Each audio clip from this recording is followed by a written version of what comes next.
So this is going to be a little bit different of an episode because I usually just rapid fire questions to the people who are on it. But I've never shared this story before in public because I've been scared. But it's something that you are super vocal about. So I sort of want to talk to you about plant medicine. Oh, okay. And you even got choked up saying I know. the I'm words like, do you plant have medicine. a Kleenex? Yeah. Well, there's a reason why. But so I've never shared it before. You talk about your journeys, a lot of them, and I have questions about it. But I think the fear of why I've never wanted to share is because of the judgment I had about it before.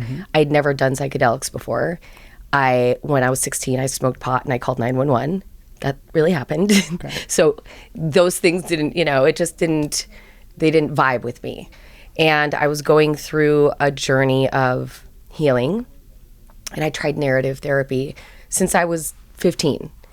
Great. And I've been doing that forever. And I think I got to a point where I was so desperate for change that it was one of those, I'll just give it to me. And I think it does call you, but it's been scary for me to share because I'm Cuban, grew up Catholic, in Latin culture, we're basically told that stuff is a no-no. Yeah. And I wonder how people are going to judge that because I judged it myself. Now knowing what I know, it's changed my life. Yeah. And I would love, to hear what caused you. I know that you were in real estate, which weirdly, so was I. Okay. I was in real estate and I was making great money and I was bored, like really bored. And I knew that my life, it was like, this it? I'm just going to make money and go to a job. And I changed my life substantially overnight.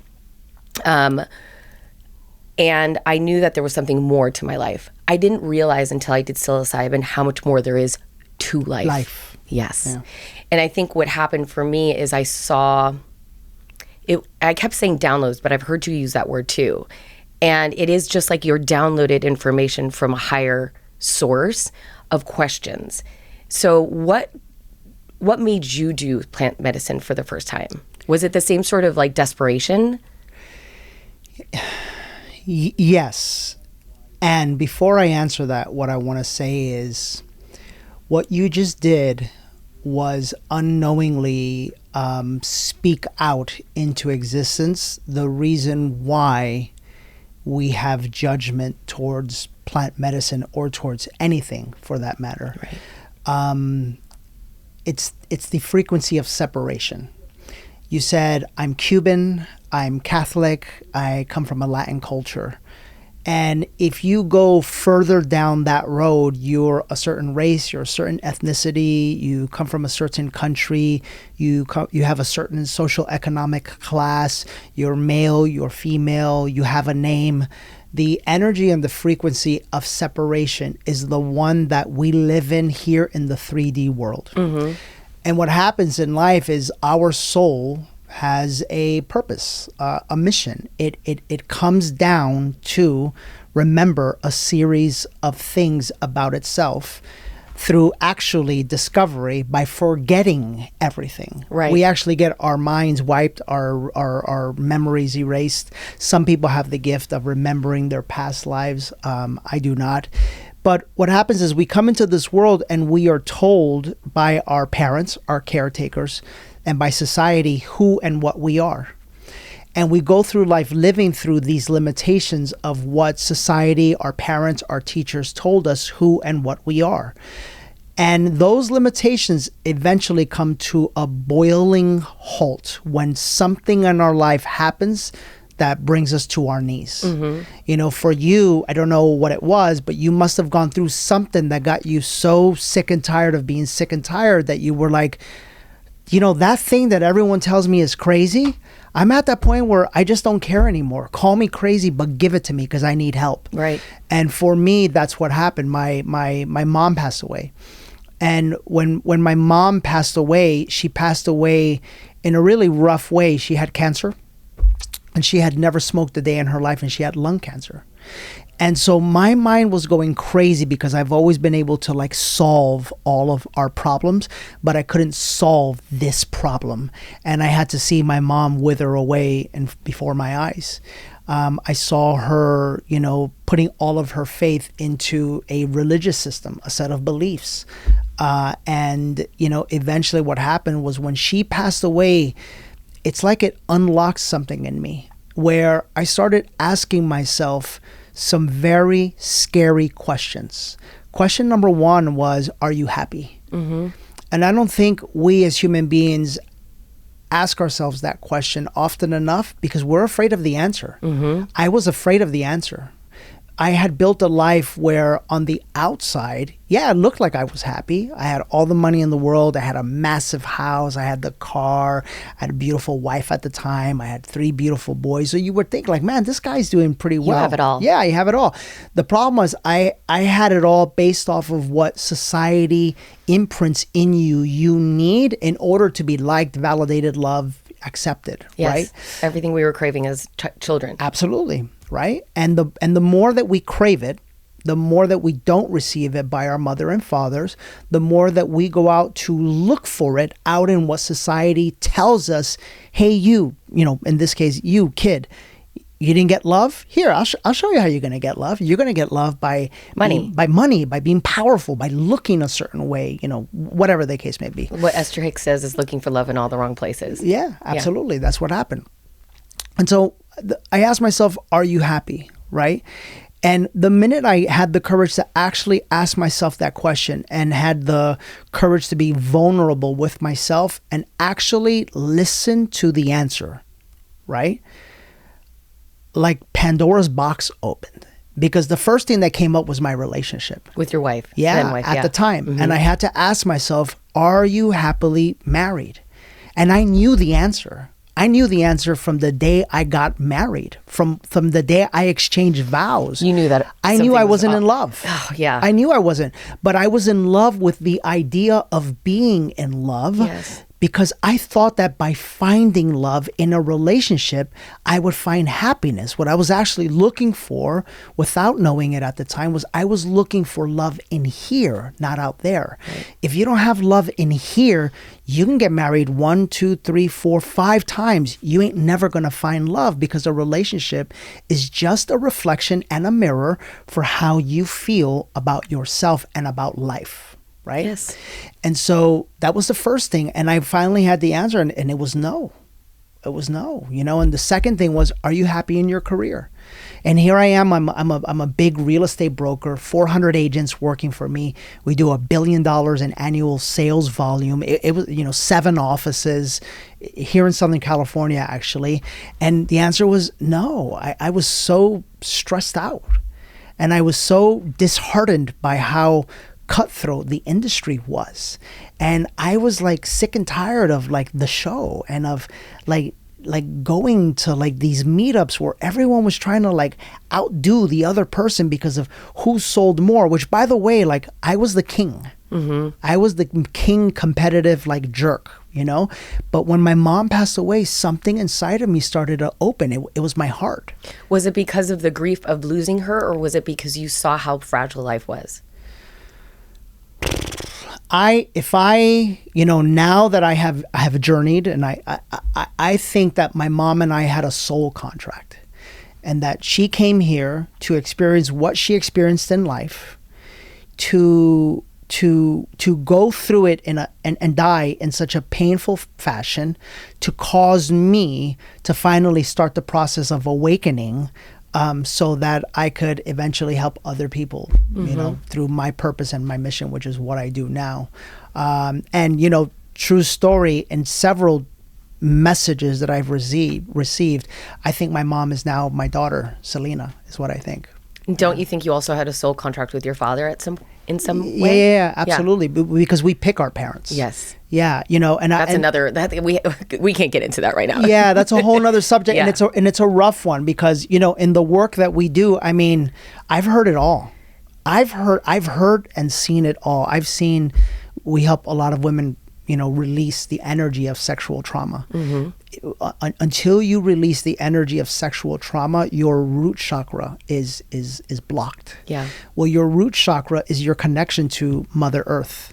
And it's your connection to life itself.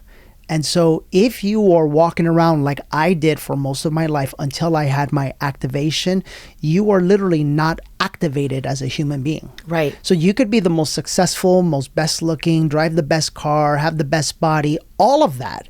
I'm telling you this as clear as I can tell you this, you have yet to be activated as a human being because there's blockages inside of your energy centers. So then going back to you're going through this grief, you're realizing that you're not happy. Where did you even know that plant medicine was not an option for you? Well, so I was highly religious.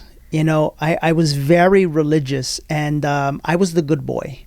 I was the one that, the wives would let their husbands go, to Cabo with you. I was going. Okay. Because they knew Danny was like, would never do. And, Was it true though? Or when you would get no, there, I was you'd be like, 100. let's go. No. Okay. I was, because I was by the book. Like if the preacher told me do this, I would do that. I really was.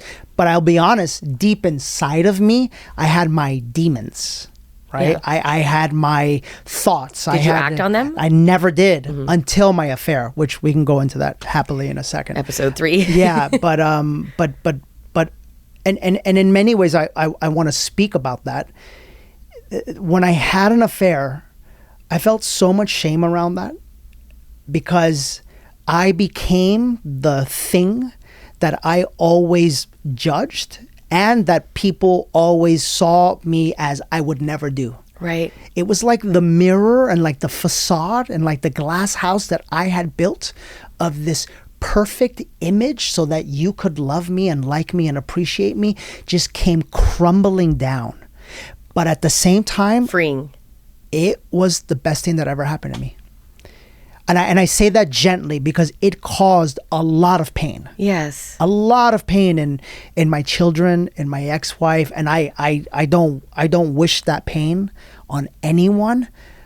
But for the first time in my life, even if it was, bad, I was finally honest with myself. And I finally allowed myself to tap into my truth. Again, even if it meant,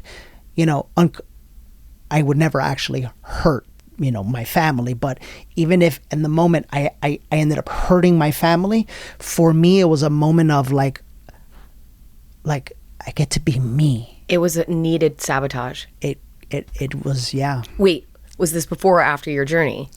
This was before. Okay, so that was the moment that like now, yeah, mom dies, you're not happy, you do this, right? The glass house is falling apart.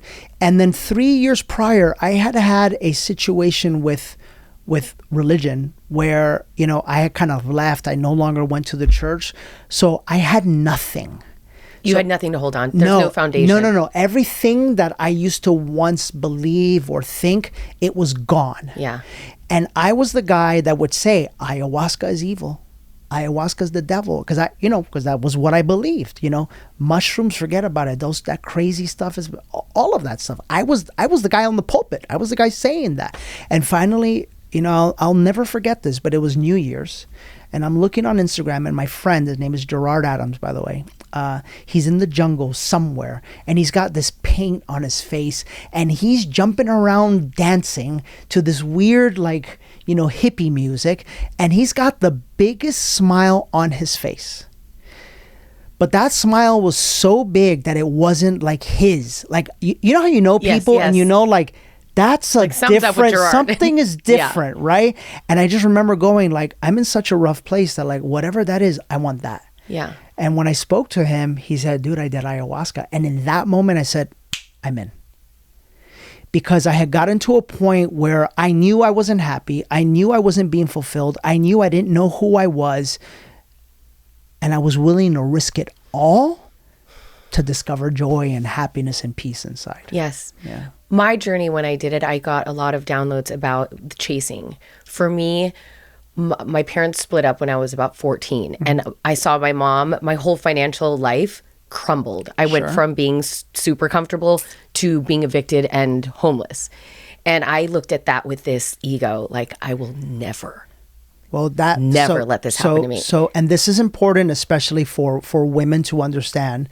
What happens is this: if you think about this, as a little girl, life is great, you're protected, you're safe, and all of a sudden, that's a catastrophic incident. Yeah, trauma. That's very traumatic. So what happens is the heart, it closes. Yes. And you go right into the mind, and the mind goes, never again will I ever experience that.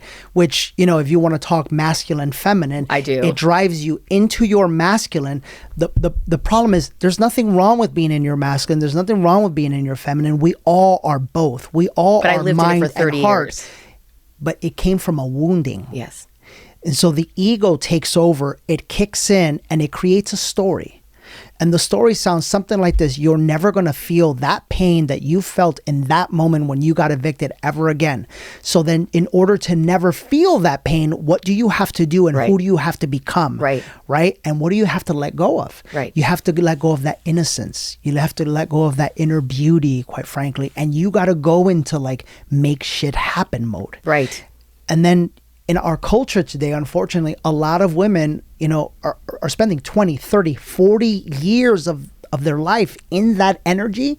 And we're applauded for it. Well, yeah. We're rewarded for it. Yeah. We're called boss babes. Yeah. Badass. Self-made. Yeah. But in my journey, what came through was what we said earlier. Oh my gosh, I'm going to get emotional. That's okay. That I was looking for love in all the wrong places. Yeah. And that everything that I was looking for out there was here. That's right. And I was wearing my watch, which I bought when I first got made money. And it was like, look at that watch. It means nothing. You guys made it mean something. Mm-hmm. Go back within and just get back to your heart and your soul. And that to me was the most amazing experience, because for so long I was blaming the men in my life. I was pointing fingers and I was holding this backpack of my story. Yeah. And it was like, instead of a backpack, it was like my armor. Yeah. I'm self-made. I don't need anyone. I'm in my masculine. I think I grew up small penis. No, I'm just kidding. I didn't. No. But I was in my masculine all the time. Yeah. And what that would do was keep everyone away. I would create, I would attract toxic relationships. Of course. And not because of them, because of me too. I have to take responsibility for that. And my whole life fell apart. And it wasn't about all the things. And that's scary, because everything that I worked for 30 years meant nothing. Yeah. What we as human beings don't realize is that the energy that we live from inside of ourselves is the energy that creates and attracts, and I'll say it this way, it's the energy that creates the life that we live on the outside. So if you, for example, in relationships are constantly attracting men that are not loving, that are not kind, that are not providing the safety that you need, that are not providing the holding after sex, that they don't look at you in the eye, then I'm right. that they don't. But then I'm right. I'm right then. I get to always be right. Right. Because you are creating and you are drawing in the exact type of man that you need to prove the story that you are living from inside of yourself. And by the way, until you awaken and heal that initial wound, guess what you do? You unconsciously are constantly blaming them. Yeah.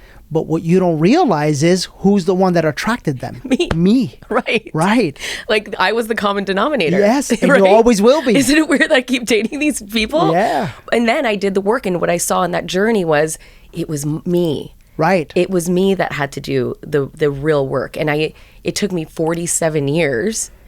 Thank God, not 47 men. Yeah. But don't start that rumor. Yeah. But it took me 47 years to realize it all boils down, and even money, everything boils down to self-esteem 100%. And how you feel about yourself. Everything. Everything. All of life. So there's three energies of human mastery. There's money, there's food, and then there's sex, right?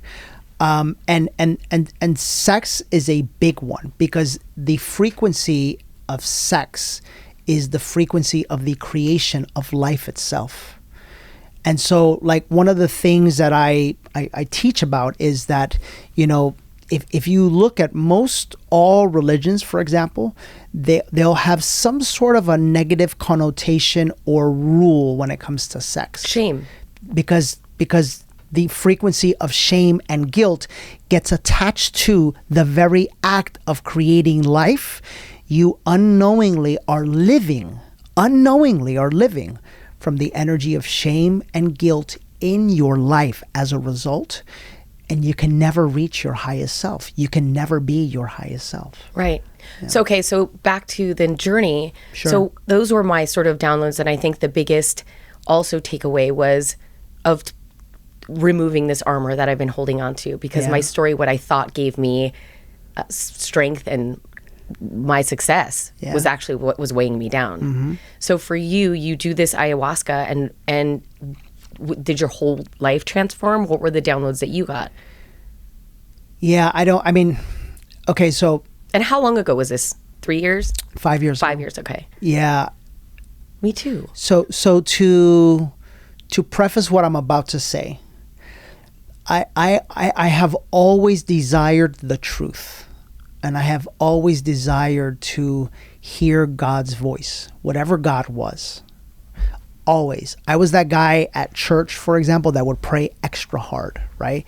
And I don't know, I just always had this desire to be connected to, whatever it was, right? So for me, it wasn't so much about like downloads, for example. I mean, I did ayahuasca like 12 times. Like I did mushrooms 10 times. In a therapeutic sense? In a ceremonial sense. Yes. It's very important that people understand that you're not at a rave. Oh, no. Right. It's a beautiful, sacred. That's how mine was as well. Ceremony. And every time, here's how I'm going to explain it. Let's say this is bliss. Let's say this is you living a life. I think we've all heard of like the law of attraction, and you can manifest anything. And yeah, we've all heard of this, right? And we love watching these videos. Well, let's say that's that. This is that point where you literally think of anything and it shows up. Dream partner, just give it 30 days. Dream money, it'll come as soon as you want it to. Dream body, just set the intention and it'll come, right? Dream house, dream whatever. Literally, let's that's this, right?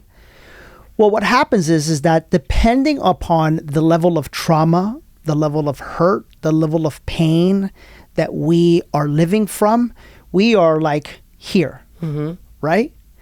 Add sexual trauma, for example, that's more back here, right? Add sexual trauma, addiction is the result of the trauma, but add, I've dealt with people who their parents have molested them, like really deep stuff, right? So the further away you are, right, the more you have to work on, and the further away you are, I want to call this love. This is infinite love, infinite abundance, infinite possibilities. This is oneness. This is when you finally understand that there is no separation, not even between you and I, correct, but between you and God. Right. As a matter of fact, there is no name that you can name that thing. It's the infinite source of all love, all abundance, all everything. Yes. And you as a human being can arrive to this state. Yeah? Yes. This is what Jesus did. Right. And this is what Jesus was trying to tell us. Right. He was trying to tell us when they asked him and they persecuted him, who are you? I am. Right? Right. If you study it, enlightenment, your God view is I am. Right? Because we are all God in human form. Right. Right? And so what happens is that I found myself somewhere here. And I was like, I think this is available. And so I'm going to go all in. And I just kept going and I kept going and I kept going and I kept going and I kept going and I kept going. Pause. And then I attracted my partner. And the most magical thing that I can tell you is that when you are awakened and healed, and when you are vibrating from the right frequency, yes, you get to call in the partner that will take you the next part of the journey. It's the part of the journey that you cannot do on your own. And sometimes I'll talk about this on social media and people are like, are you saying that I have to have a man in order to reach my heart? Yeah. The same way I have to have a woman. Because partnership, there's something that happens in a relationship. The mirroring of it. That it brings you face to face with your deepest bullshit. Yes. Your ego, the parts of you that doesn't like to be wrong, the parts of you that always likes to control, but be the careful. Parts of you that likes to manipulate, the parts of you that likes to defend. All of that. But be careful though, Danny, because there are going to be people who are listening to this who are in toxic relationships, the ones that they shouldn't be in, that are marrying the wrong thing, that it's this constant struggle. Well, hang on. Going to be like, well, should I stay here? Well, hold on. Let's just get something straight. If you are in a toxic relationship, it is because you are toxic inside. Right. Period. End of story. Okay. Yes. Period. End of story. You cannot attract a toxic partner if you don't first treat yourself in toxic manners. Look at the way that you eat.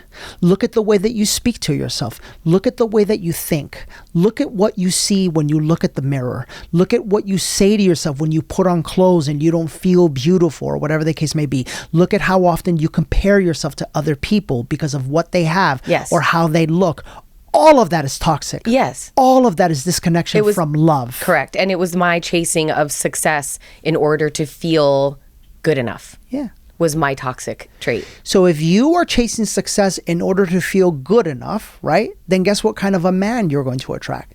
Someone that is chasing a certain kind of looking. You're a beautiful woman. Thanks. Yeah, you're a beautiful woman. So they're gonna want the trophy, the thing, right? Because it makes them feel more successful. You're in the same frequency. Yes. You get it? Yes. Yeah. And this is what I call a mind mate. Until we heal and until we awaken to our highest self, we will continuously attract from the wounding and the fear of the mind versus the love and the openness of the heart. Agreed. Yeah. I went to Hoffman Institute. Do you know what that is? No. It's a 7-day retreat. They have 2 places, locations, but it's all about inner child work. And I did it last year and it was intense. Yeah. And it was only until I did all of that work, and it was very, very deep. Yeah. Is when I finally attracted the first, and I even hate to admit this, the first healthy relationship I've ever been in my entire life. It's crazy how that happens, huh? It's wild. Yeah. And it was worth all of that, all of that work in order to do this. But it's like, oh my gosh, why didn't I know this sooner? Well, this is why we do Awaken. Yeah. We do Awaken because I like to call it 30 years of therapy in 3 days. But in truth, it's even better than that, because 30 years of therapy, and I'm not like, therapy has its place. It's wonderful. But you have to understand that when you're in therapy, it's this. Right. It's the mind. In order for you to self-actualize, in order for you to become your fullest version of yourself, you have to heal the mind. You have to heal and open the heart, and you have to heal the body. Somatic. All work. Of it. Yes. All of it. Wait, so hold on, because now you're telling me that you've done ayahuasca and you did psilocybin multiple times. When I did it, it was a therapist basically that I worked with. We did narrative therapy first so that if anything came up during that journey, that they would know how to deal with that. Now, little did I know, I didn't even say a word for 4 hours. I just cried for 4 hours. Yeah. But why did you feel the need to continue doing journeys? Did you not feel like you got enough downloads in the first few? Because I didn't want to live here. Mm-hmm. And I knew there was more to work on. So I wanted this. Okay. You know what I'm saying? Yeah. I had, in my past life, I had read enough books. I had done, I've everything. I wanted to reach the purest version of myself. I wanted to discover me. I wanted to discover this thing we called God, right? I wanted all of it. So, and I think this is also very, very important. I know people who have done 10 times the medicine I've done, but it's not just the medicine, it's the integration after the medicine. Yes. Right? Absolutely. So like, I'll give you an example. I went to the extreme of, I went like 2 years with no TV in my house. Before I attracted my wife, I was celibate for a long period of time. I cord cut anyone that I had sexual relationships with in the past. Because I feel like that's another thing that we don't understand, is that whenever we have sex, it's an exchange of energy. It's an exchange of energy. And so you are like drawing in people's energy and the frequency in which they live from. So we've worked with a lot of people that like have a lot of doubts, a lot of worries, a lot of concerns, a lot of stress. And I was like, I'm always like, a bunch of that isn't even yours. Mm-hmm. How many partners have you had? Okay, step number 1, you need to go cord cut every single one of them. That's how deep it is, and people don't realize that. And so did you notice that in those journeys that you just got closer and closer to? Yeah. You did? Yeah. So you got different messages every time? Well, yeah, it was not just I mean, my first journey was the scariest moment of my life, because I was such a control freak that I wouldn't let go of control. Yeah. And then the next couple of journeys, I was avoidant, because I didn't want to go in, mm-hmm. right? Because mm-hmm. I remember I was living life on the outside. So I was the guy that was leaving and walking around at the journey, right? And then, finally I got to a place where I just laid there for 4 hours, and it becomes more than just messages. I can tell you in my own physical experience, my root chakra opened. This was a physical, energetic experience that you literally feel, and my heart chakra opened as well. So it's in one of the later journeys that you did. In different journeys. Yeah. Okay. Yeah. But then and I want to say this also. I'm at a place now where I don't sit with medicine anymore. That's what I was going to ask you. Because life becomes the medicine. Right. Yeah. So I've noticed, since I've done it now 3 times, all 3 journeys were completely different. I probably haven't done it in like 2 or 3 years, but I noticed that now when I go to meditate, it's almost as if I'm back there again. It's instantaneous. I'm going to explain why. Okay, tell me. So a lot of people have a difficult time with meditation. Remember the example I gave you? Mm-hmm. This is, you are connected straight, right? Yes. Yeah. And so imagine if you're here, then what did you say happened when you were a little girl? That my parents broke up. They broke up and evicted. So what happened? What did you do? You went up here. Correct. This is the heart. Yeah. So when people have a hard time meditating, is because they have a hard time with their mind. Mm-hmm. The mind never stops racing, because the mind and the ego's job is to keep you safe. So it's constantly thinking, it's constantly looking, it's constantly judging, it's constantly comparing, it's constantly, right? So when you go to close your eyes, you're like, you can't, right? The beauty of the medicine, and if I were to say what the medicine does, is the medicine removes a lot of the energy and a lot of the blockages, and opens you and connects you spiritually to source, so that once you're open, now on your own, you can go and meditate and instantaneously.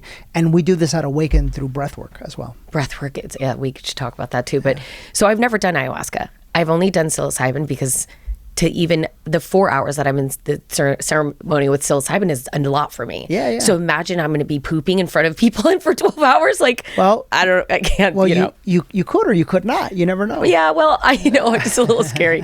So what is the difference of the journey of psilocybin and ayahuasca? Did you find it was the same sort of downloads? No, very different. How so? So psilocybin mushrooms are more, they call them the little teachers. They became famous back in the 60s and 70s. There was a shaman named Maria Sabina in Mexico, and famous people like Elton John or John Lennon would come to her, fly to Mexico. She was just this little lady that would just like grow them and just pop them in, and like people would like have an experience, So the way I like to think of it is the mushrooms is like with the mind. A lot of your limiting and subconscious beliefs. Mm-hmm. Yeah. And then ayahuasca is the heart, and for women especially, the womb. I'll tell you a true story. I was in a journey ceremony. I put together a group. There was about 30 of us, right? And I wasn't in, I was, co-facilitating, helping, whatever the case may be. And I saw a woman, and she kind of like got up, and she was staring at a wall of like grass, like greenery. And she was just there, you know, and she was, I think, maybe making some hand movements or whatever the case may be. Okay, whatever. And then next thing you know, she comes back, and then the next day we integrate and we talk about, you know, what happened. And she goes, I was looking at a wall of uteruses. That's what she saw. I kid you not. Literally the next second, someone goes, oh my God. And then we were like, what? What happened? She's like, she did surgery on my uterus. And then the next 9 different women, all in the same place, all had health issues with their uterus. And the medicine literally went in spiritually and energetically and created surgery, right? Spiritual or energetic surgery. Right. And all of them had their uteruses healed. The wildest shit. I've had women who never grieve their miscarriages, who reconnect with the baby, the soul of the baby, and cry. And next thing you know, 10 other women all heard the baby crying during their journey. It's another. I'm here with you. I totally get it. Yeah. But there are some people that when I would tell them the stories, they think, well, oh, that's just your subconscious talking to you. But I'm not that smart. No. You know? No, this is infinite wisdom. It's infinite, exactly. And with ayahuasca, here's what I can guarantee you. It is the purest form of love that a human being can ever experience or feel. Not even your mother can give you this kind of love. When I did the journey, I did find so much compassion and empathy for my parents. Yeah. For something that I was holding on for so long, I saw them as children and all of the trials and tribulations that they have gone through, and I let go of a lot of that stuff. Sure. And I know that some people say that they have bad trips. So what do you think about that? First off, I don't like using the word trip. Okay. Because it's not a trip. Right. Second, there is no bad journey. Every journey is exactly what you needed it to be. So I'll give you an example. Remember I said my first journey was the scariest day of my life? Yeah. You would consider that a bad journey, right? Well, after processing it, what actually happened was I was afraid of releasing control because my whole life I was a control freak. So then came a pivotal moment. After that journey, I was like, I'm never doing this again. Never. I will never do this again. And the shaman comes up to me and talks to me and he says, Danny, he says, you know what the second bravest thing in the world is to do? I said, what's that? And I'm like mad. I'm mad because I wasn't trusting anybody. I was like, I'm not doing this again. He says, to do ayahuasca for the first time. And then he goes, do you know what the bravest thing in the world to do is? And I go, fuck, I know what he's going to say already. To do ayahuasca after you've had a rough experience for the first time. And he says, you have the courage within you to do it, but you also have to make the decision if you want to do it or not. That moment, I cannot tell you how perplexing that moment was for me, because here I had such a horrible experience that I vowed to never do something ever again. Right. And I was like, I got to do it. Why are those? And it ended up being the best, the most beautiful moment of my life. And would you recommend that people do it back to back like that? I only recommend, first off, let me do the politically correct thing, right? This is not for everybody, right? And if you feel called by this message, I recommend that you go away. I actually recommend that you go away from America, like go into a jungle, go to a beachfront resort, something like that. Go be in nature. Mm-hmm. And you have to, like, especially here in LA, like the energy is like so thick and so dense, right? Like go somewhere, go just get away for a week. Go get away for a week and go do 3 journeys over the course of 7 days. I'm telling you right now, it will change your life. Just so you're listening, like Danny is not a doctor. I'm not a doctor. Do not DM me. No, don't. And then if you want, go to reunionexperience.org. They're my friends. The Costa Rican retreat. They're in Costa Rica. They're wonderful. Yeah. So I want to shift a little bit, because when I was in that journey, I was telling you I was tracing this success and being in my masculine constantly. I mean, I've been in my masculine for 30 years. Yeah. Now, again, for the first time, I'm really just feeling the most feminine I've ever felt in my entire life. Yeah. And weirdly, like, people look at me different and they also respond to me differently. Yeah. I feel softer. I feel like I don't need to be like on defense all the time, and I just feel more relaxed. But you've gotten some sort of feedback about the machismo, masculine, feminine conversation. So can we sort of discuss that a little bit? You can ask me whatever you want. Okay. Because in our culture, in Hispanic culture, like, it is the man and then the woman, you know, and especially as a woman, a Latin woman, we're taught that the man comes first, then the kids, then the house, then the dog, then the cat. Which I don't agree with, by the way. Well, neither do I. I if you really look at the order of things, it's, you know, God, source, whatever you want to call it, then the woman, because life comes from the woman. And then it's the man, and then it's the children. Yes. Yeah. So for women like me, because if you would have told me 10 years ago, 15 years ago, to let a man make decisions or even take charge in any way, I'd be like, sure, pal, go over my dead body. Yeah. And now I feel like I could take a deep breath because I have somebody in my life that I trust, because I trust myself now. So there's that. Your reaction to anything is just a reflection of what you feel and what you're dealing with inside. And if there is ever, like, I'll put it to you this way. You want to get into a place in life. Remember this? This person doesn't react. What do you mean? This person, you can tell them anything. They could see anything. They could hear anything. It doesn't bother them. Because they're in their own essence? Because they've returned. Yes. They've returned. So this person, you could say the word masculine and be like, cool. Yeah, that's cool. But to a woman in particular, ladies, I love you. I hope you can feel my energy. Like, I'm not, but what I have experienced, to a woman in particular, if I say the word masculine and a woman is in her wounding, Trigger. all I have to say is that word. Just that one word alone, right?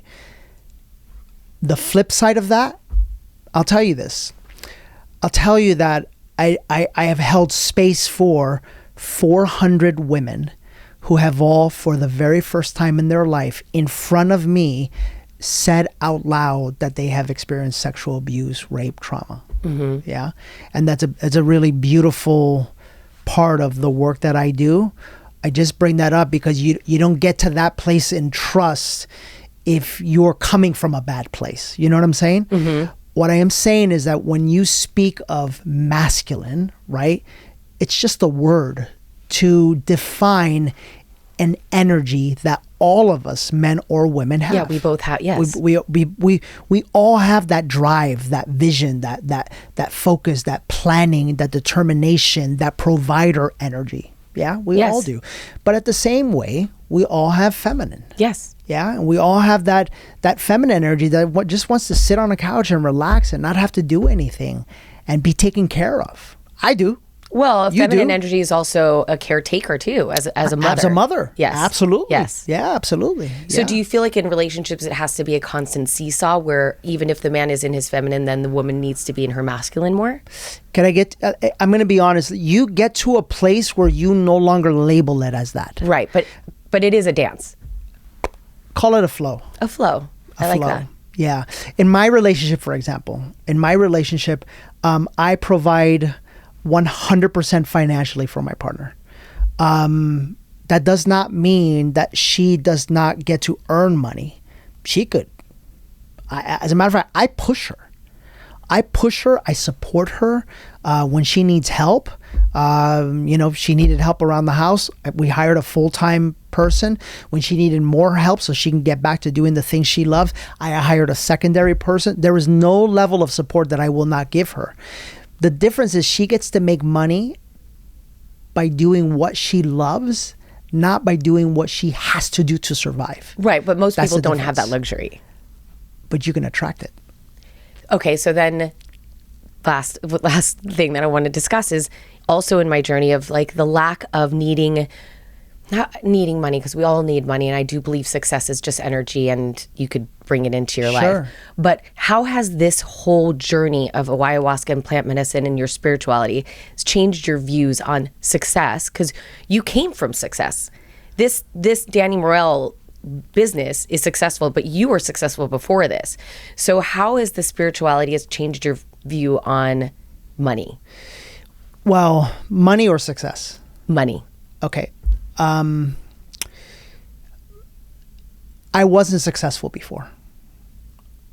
I was a deeply fragmented human being that didn't know how to love, that didn't know how to love his wife, that didn't know how to love his children, that didn't know how to sit calmly and have a conversation without some form of judgment going on in his head. I was the guy, the guy out there who's successful, right? I don't call that successful. I think that a successful human being is someone that discovers who they are and that knows who they are and that authentically can live from that energy and that frequency. And what I will tell you is this is my guarantee. When you return to that and you find that and you reconnect to that, you'll probably make 2, 3, 4, 5, 6, 7, 8, 9, 10 times the money without having to work. Right. Because the money just becomes a reflection of you and the way you want to serve humanity. Mm-hmm. And so, yeah, that's my answer. But what if somebody is listening to this and they're like, well, I want to be an art teacher? An art teacher? Yeah. Then go be an art teacher. No, I know, but that's not going to be, what if right now they're a lawyer? So it's not going to bring the 5, 6, 7. No, you don't know that. Hold on. You don't know that. Because watch, let's break this down. First, why did you want to become a lawyer? Right. That's the big question you have to answer. Because dad was going to be proud of them. Because dad was going to be proud, because mom was going to be proud, because I was forced to go into school, because I'm argumentative, because whatever. Yeah. Yeah? Right. Probably. Okay. Right? So. Not all lawyers. Not all lawyers, but I'm just, don't get mad at me, but I'm just giving you an example, right? Okay, so then like, that's you, right? You make $1 million a year, right? So to one aspect, there's shitty lawyers. There's lawyers that don't make any money. The same way there's doctors that make money and don't make money. The same way there's everything, right? But you within you have the capacity to make that money. You can make $1 million, right? That capacity doesn't go away. When you awaken and you heal, it actually gets magnified so that you will find a way to make $1 or $2 or $3 million doing the art that you love to do. You're right. What is your daily practice? Meditation? How do you connect with yourself? Meditation, visualization, breathing. The big one is connecting to Mother Earth. And how do you do that? What does it look like? I just have to take my shoes off and like for 20 to 30 minutes go step in nature. And I need that more than anything because of my energy and because of how many people I deal with. And because of my human design, which is another thing that I think that everybody needs to learn. I'm going to throw a link out there, dannymorell.com/human design. You just need your birth date, birthplace, and birth time, and it'll tell you all about you. I'm a generator. Yeah, and I'm a reflector, right? So think about that. Reflector is completely an open channel. We just reflect back, right? And so because I deal with so many people, that's a lot of energy that I struggled for a long time sleeping. What I didn't realize is that I have to ground. So remember that root chakra that I mentioned? Yep. That's your connection to Mother Earth. Mother Earth literally, we are made as human beings to not be wearing shoes, right? We used to be walking around butt naked, barefoot. Right. But the energy of Mother Earth can heal you. So that's one of the big things that I do is ground. Thank you so much. Yeah. I could sit here for another 2 hours and talk to you. Thank you. We got to do episode 2 and 3 and 4. Whenever you want. Thank you. Yeah, thank you.